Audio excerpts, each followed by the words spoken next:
Hi everybody, Brittany here and my trusty assistant Pilsner back there. We are here to talk to you today about prong collars.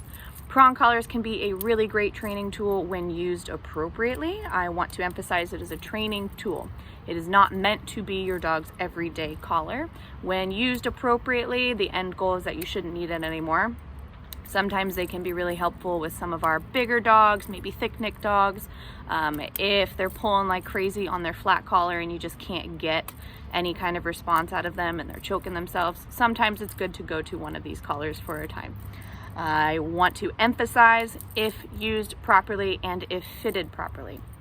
So when going to look for a prong collar, couple of things to take into consideration. Always take the time and the money to make sure that you're getting a good quality collar. They should be good stainless steel.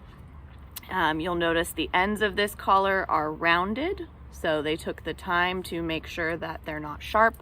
If you get a cheaper collar, sometimes they will be just cut off, they're not filed down, and the edges can be really sharp, which is obviously dangerous.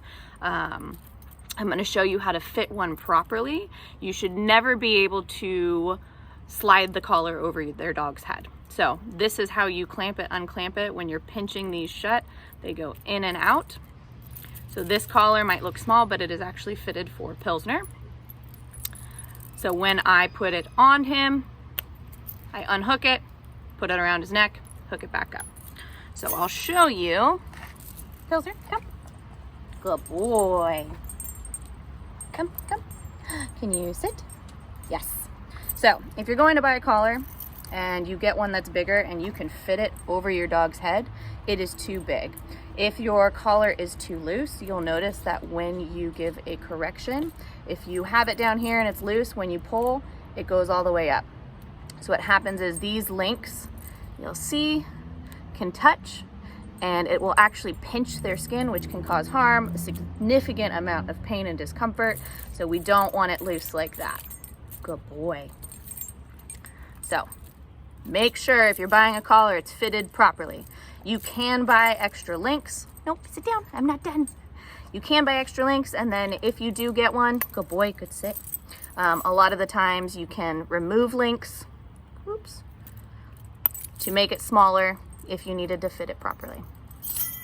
So if you're going to use one that's properly fitted, you're going to make sure that it's not kinked or twisted. I like to make sure that the D-ring and the circle ring are even and in the middle.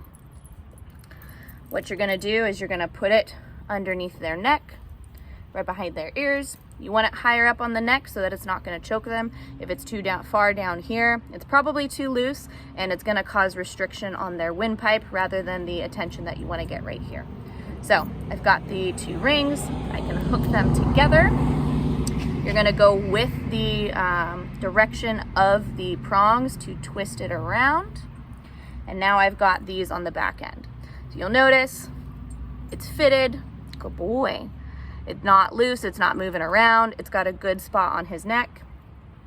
Now, when you're actually using the collar for training purposes, you want to make sure when you are giving corrections, if you're going to have them together, you can hook the leash between, or the clasp of the leash between the two of them, and it doesn't restrict. If you do it around the D-ring, it will actually tighten as you give correction. So you want to make sure if your dog is pulling like crazy or if you're doing any kind of heel work, you do not have it on this one because they're going to end up hurting themselves. Do it right here so that you actually have that pressure. It's going to give some discomfort, but then again, or like I said, it's not going to pinch and it's not going to harm them as long as it's put on properly. Obviously, he doesn't mind it. Oftentimes when I pull it out, he gets excited. Same thing when you're going to take it off. You're going to pinch these and it'll come off in one piece. Good boy, Pilsner. All right, that is all we've got for now. If you have any questions, by all means, feel free to reach out. Yeah, good boy, huh? We're always here for you. Come here. Come here. Yeah. Say bye. Bye.